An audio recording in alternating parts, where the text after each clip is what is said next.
네, 안녕하세요. 네, 요즘 아이들 마음고생의 비밀 이 책을 이제부터 좀 살펴보겠습니다. 너무 오래 나누면은 또 이제 좀 힘들 수 있기 때문에 최대한 좀 신속하지만 알차게 나눠보도록 하겠습니다.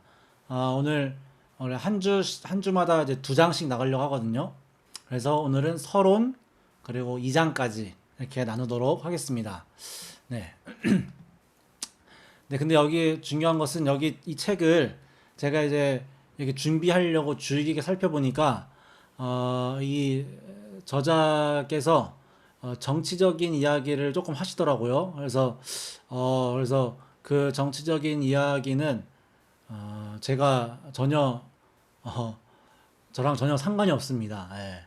그래서 혹시 좀 이렇게 정치적인 이야기가 좀 이렇게 마음에 걸리시거나 아니면 또 반대로 너무 공감하셨다면 그 정치적인 이야기는 넘겨주시고 그거 빼고 이해해 주시면 감사드리겠습니다. 전혀 제가 저자의 어떤 정치적 견해에 동의하는 바 절대 아닙니다. 네. 그리고 8월 10일 화요일에 하려고 했는데 8월 10일이 아시다시피 또 전교인 온라인 수련회잖아요. 그래서 8월 9일 월요일 저녁에 하겠습니다. 8월 9일 그 주간에만 그 전날인 월요일 저녁에 하겠습니다. 네, 그럼 바로 강의 시작하겠습니다. 네, 먼저 목차 이렇게 살펴보겠습니다. 서론 먼저 어른인 우리가 반성해야 되고 또 이해해야 된다. 어, 아, 네, 강희 의사님 들어오셨네요. 네, 네, 잠시만요. 네,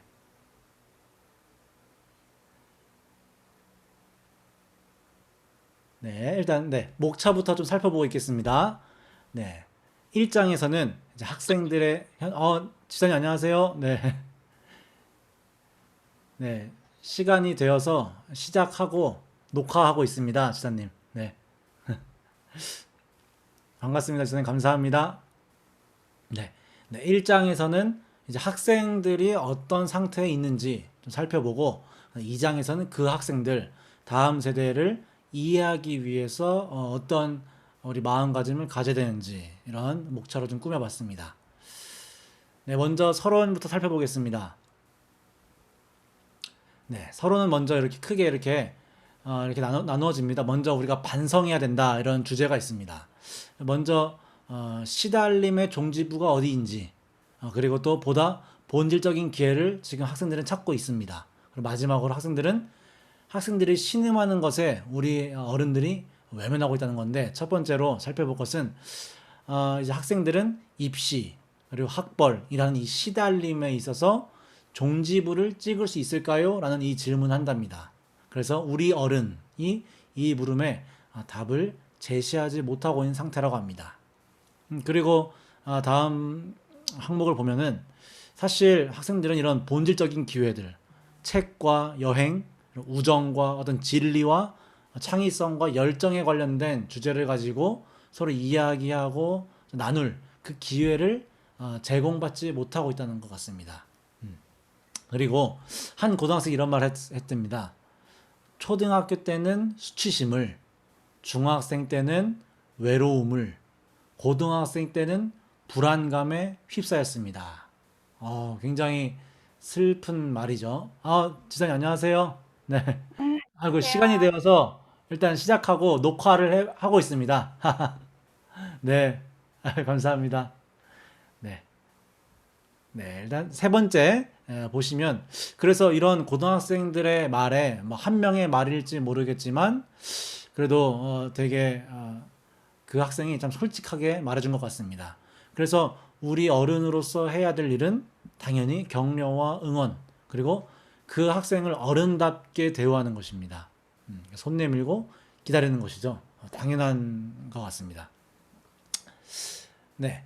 그리고 또 서론에서 또 중요한 부분은 이렇게 서론 위에 작은 소제목 보시면 고생, 그 다음 무기력, 그 다음 희망 이렇게 발전합니다.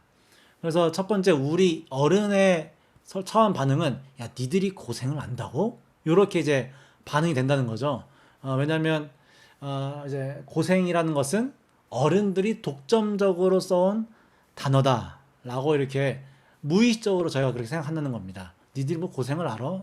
이런 것처럼. 근데 학생들도 각자 자기 시대에 맞게끔 각자 너무나 힘들게 고생하고 있다고 합니다. 그리고 저자가 중요하게 말하는 것은 이 성장에는 고생의 요체가 있어야 된다. 학생들은 성장하고 있고 고생하고 있다라는 것입니다. 그리고 다음 또 좀 중요한 부분은 이것입니다. 분노와 울분은 그래도 낫다는 겁니다. 왜냐하면 분노한다는 것은 그나마도 건강한 반응이래요. 어, 두 번째 포인트처럼 힘든데 고생하고 있는데 묵묵하다면 그것이야말로 아주 중요한 문제라는 겁니다. 근데 무기력증에 이제 걸리게 되면 정신적인 죽음이고 평생 마음을 숨기고 사는 사람. 이 단어 표현이 참 그 와닿는 것 같습니다. 평생 마음을 숨기고 사는 사람. 뭐 저는 외국에 살다 와서 그런지 모르겠지만 감정을 표현하는 데 있어서 그래도 한국에서보다는 조금 더 자유로웠던 것 같아요.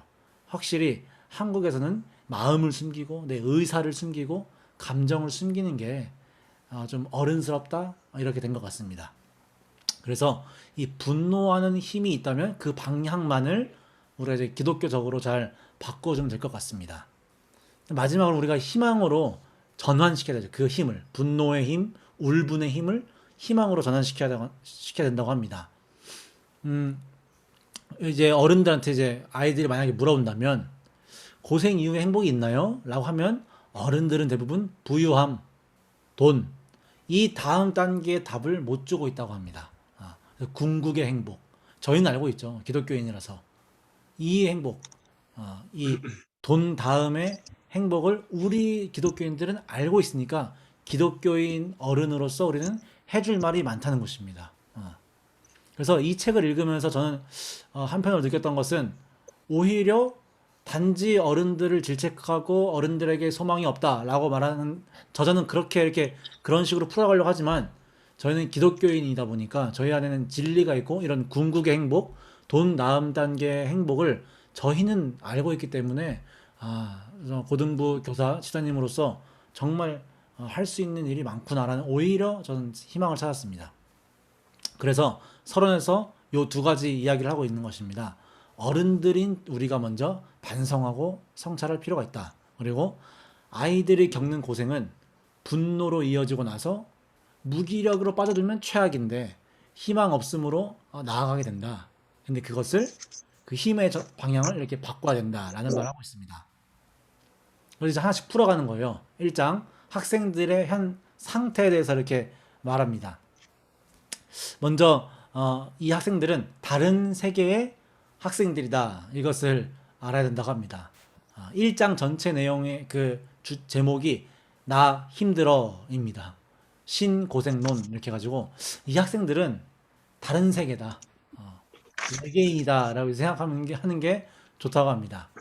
요것들은 이제 PPT는 제가 이제 의역한 거예요, 나름대로. 저희 말로 좀 푼 겁니다. 세대 간의 좀 통역이 필요하다, 이런 말을 합니다.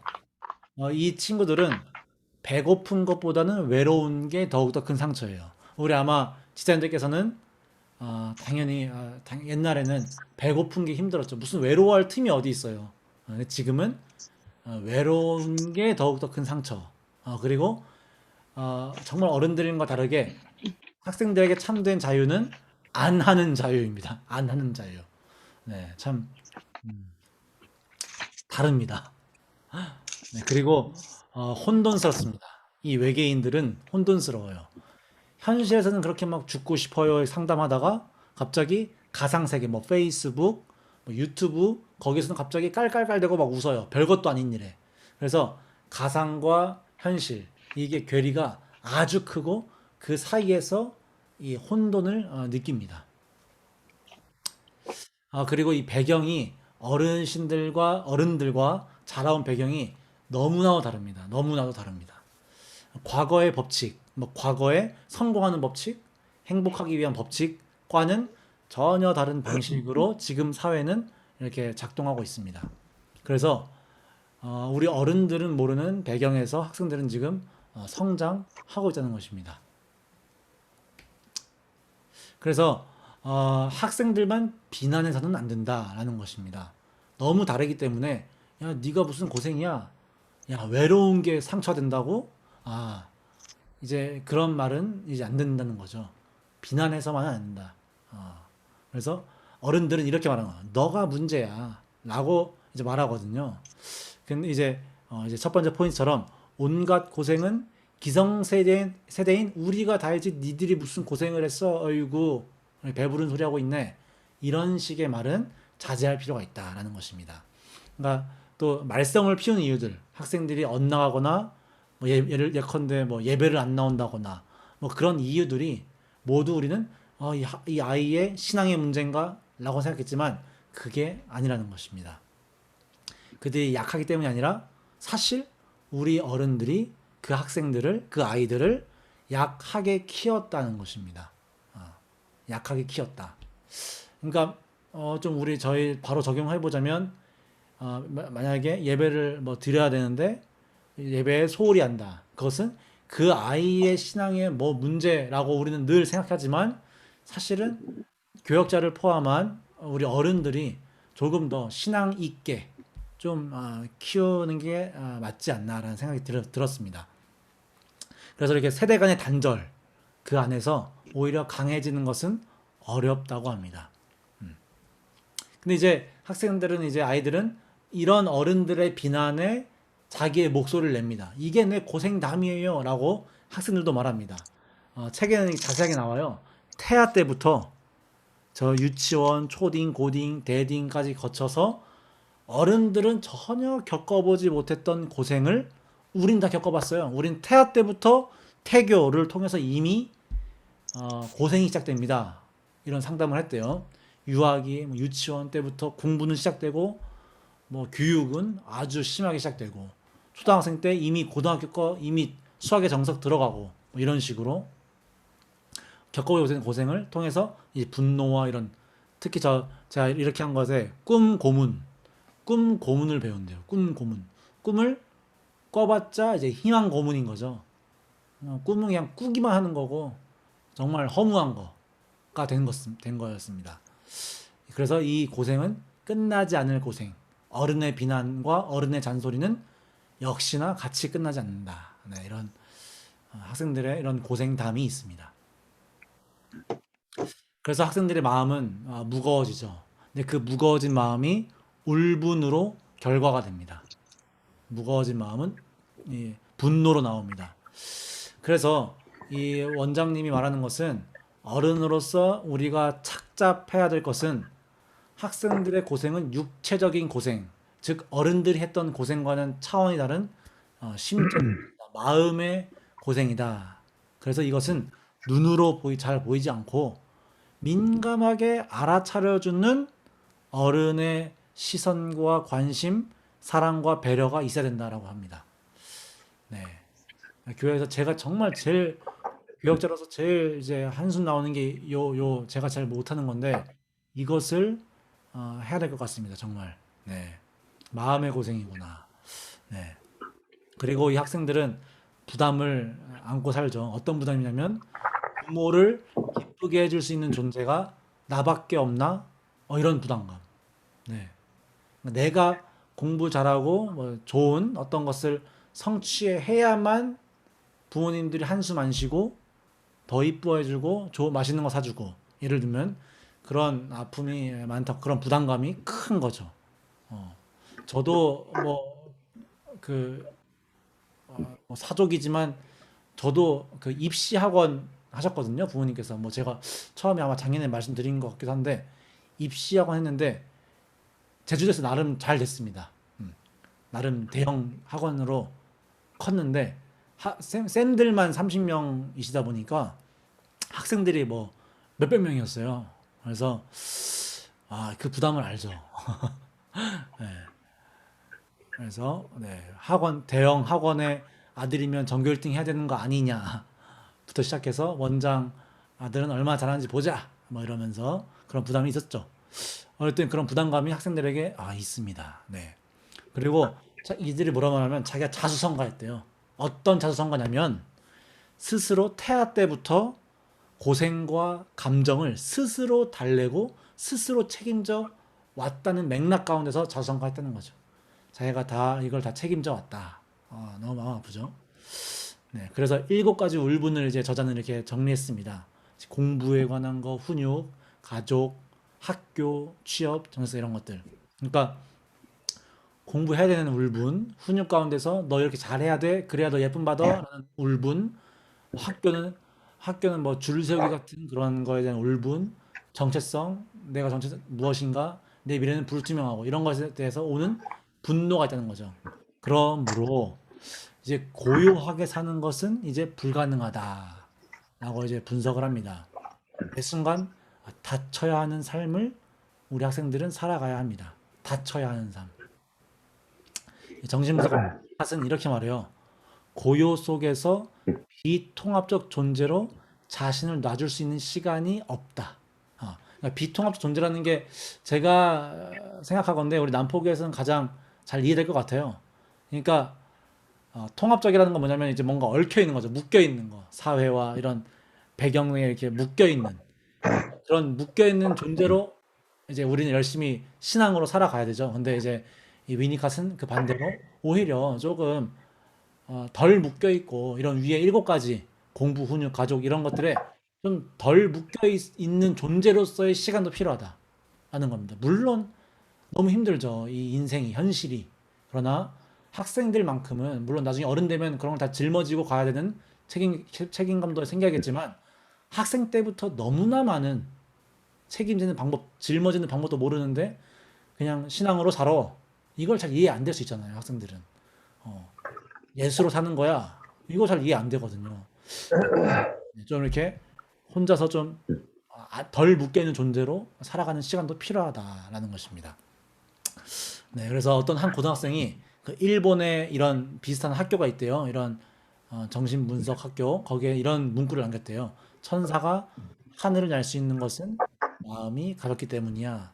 그러니까 날개 때문에 나는 게 아니라 날개가 있어서 나는 게 아니라 마음이 가벼워서. 물론 이제 제가 이제 박 목사님 설교 들으면은 마음이 가벼워지기 위해서 신앙생활 하면 안 된다는 거 너무 잘 알지만 학생들은 네, 우리 아이들은 마음이 너무 무겁다는 겁니다. 네, 그럼 1장에서 저희가 이제 깨달아야 될 것 3가지 이렇게 말씀한 거죠.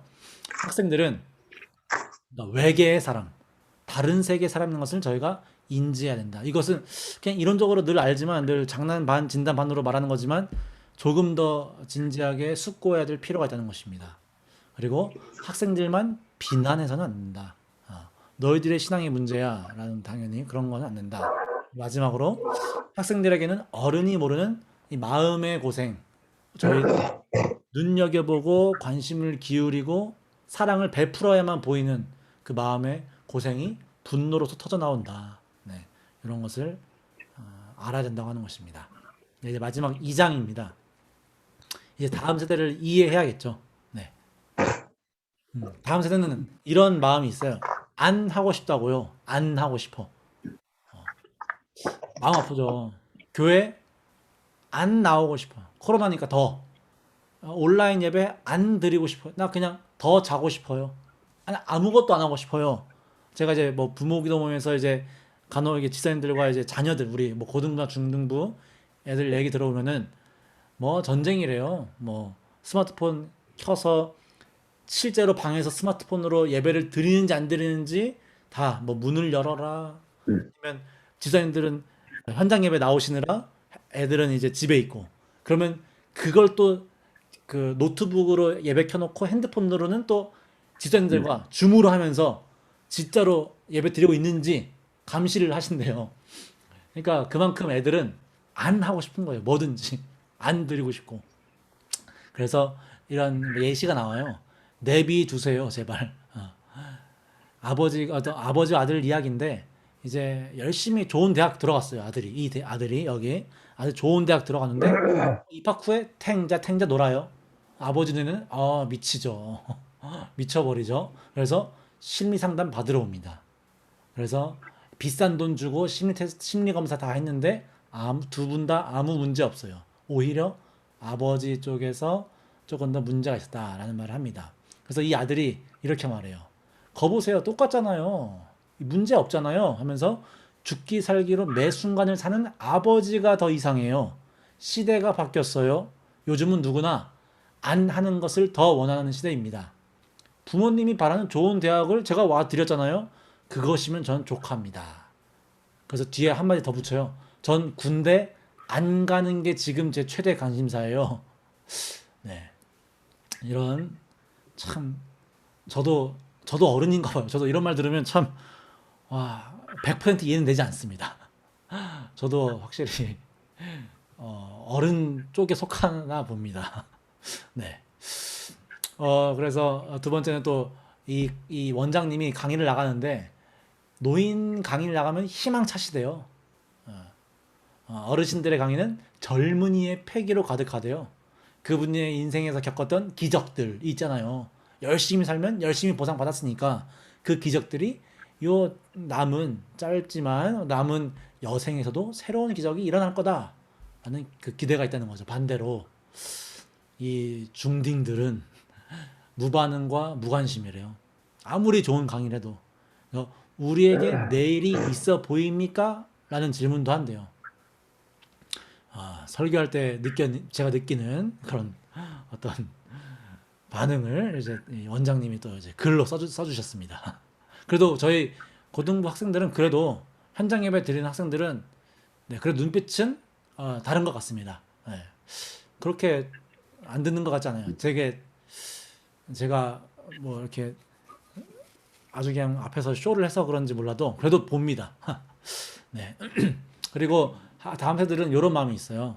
열심히 해봤자 이런 마음. 첫 번째 이제 수저론이죠. 세대 간의 이 단단하고 두꺼운 경계가 생겼다는 거죠. 그래서 이 저성장 시대와 맞물려서 뭐 해도 안 되니까 그래서 이제 수저론 이렇게 나오는데 요 2장에서 아까 제가 이제 지센들 들어오시기 전에 제가 녹화 시작해서 제가 이제 살짝 말씀드린 건데 요 2장에서 제가 주의 깊게 읽으니까 계속 그 정치적인 이야기가 많이 나오더라고요. 뭐 수저론이 나오면서 근데 뭐 아까 녹화 초반에 말씀드렸지만 저는 이 원장님의 그 정치적 견해에 뭐 동의하는 바가 전혀 아닙니다. 네, 그래서 정치 뭐 이렇게 책 읽으시다가 혹시 정치 같은 거 나오면 그냥 다 패스하시고 이건 전혀 오전도사와는 전혀 다릅니다. 네, 그래서 그건 건너뛰어 주시고 정치 얘기는 건너뛰어 주시고 이해해 주시면 감사드리겠습니다. 어쨌든 세대 간의 단단한 경계가 생겼다라는 것입니다. 그리고 네. 이제 어떤 예전에 행복의 공식이 소멸됐기 때문에 이제 다 소용없다. 스펙도 소용없고 절망밖에 없다. 여기에 남아 있습니다. 또 코로나가 또 와서 이게 뭐냐 이렇게 된 것입니다. 참 마음이 아프죠. 네. 그래서 달라도 너무 다른 어른과 나 이것입니다.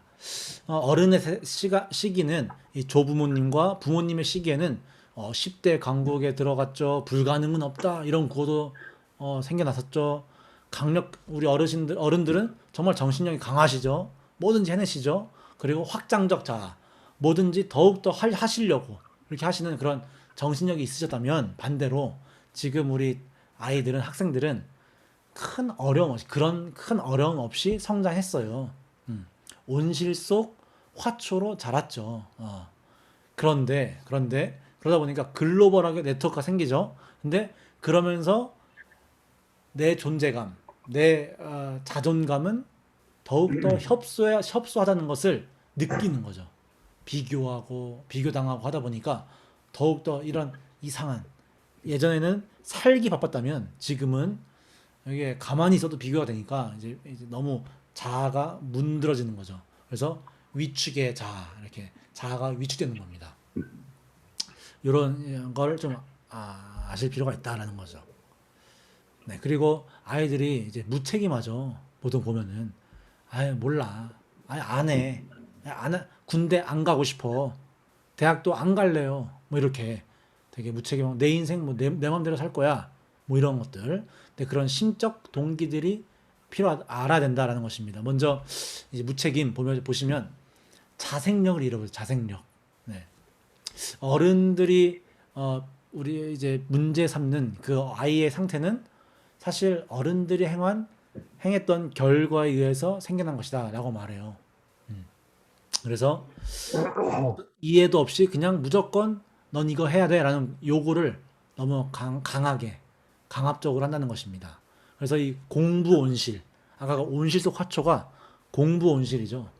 그 공부라는 온실 속에서만 자랐기 때문에 어떤 활기를 잃고 내가 굳이 살아가야 되나?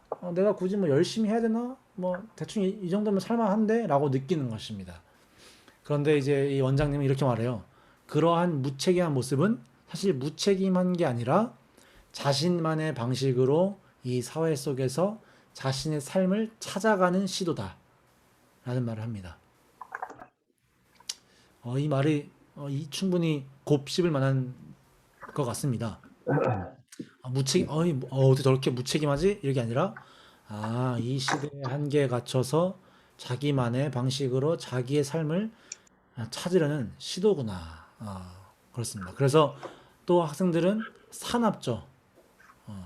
와일드예요. 일상 자체가 싸나워졌어요. 그러니까 부모님은 당연히 저희들이 너무 사랑해야죠. 학생들 입장에서도 우리 부모님 사랑해. 그러나 그 사랑하는 부모님이 내 일상을 오직 공부와 어떤 이런 것으로 자꾸 만들어가기 때문에 내 분노의 대상도 부모가 되는 거죠. 그래서 학생들이 더 힘든 거예요. 아이들이 자녀들이 더 힘들어요. 부모님은 당연히 날 낳아주셨기 때문에 사랑해. 어버이날 막 눈물 흘려야 되는데 어 근데 어버이날 끝나자마자 또 기말고사. 그때는 갑자기 또 부모님이 막 악마로 보여. 그러면 이제 막 미안하다가도 분노가 막 올라오고 막 더 복잡해지는 겁니다. 그래서 자존감이 몰락하는 거죠. 난 뭐지? 난 자녀도 난 아들 딸도 아닌가 봐. 난 부모님을 기쁘게 하지도 못해. 그러면서 자해하기도 하고 자기 혐오에 빠지기도 한답니다. 그래도 비관적이죠. 그렇기 때문에 비관적. 어차피 미래는 해결될 게 아니야. 그래서 내일이 오늘보다 나을 리가 없다. 그리고 어른들이 말해주는 해결책이 우리의 해결책이 절대 될 수 없다. 강한 믿음이 있다고 합니다. 그리고 이런 대학이나 입시 이런 거에 대한 이 강박과 이런 강조는 소수의 문제다라고 생각한대요.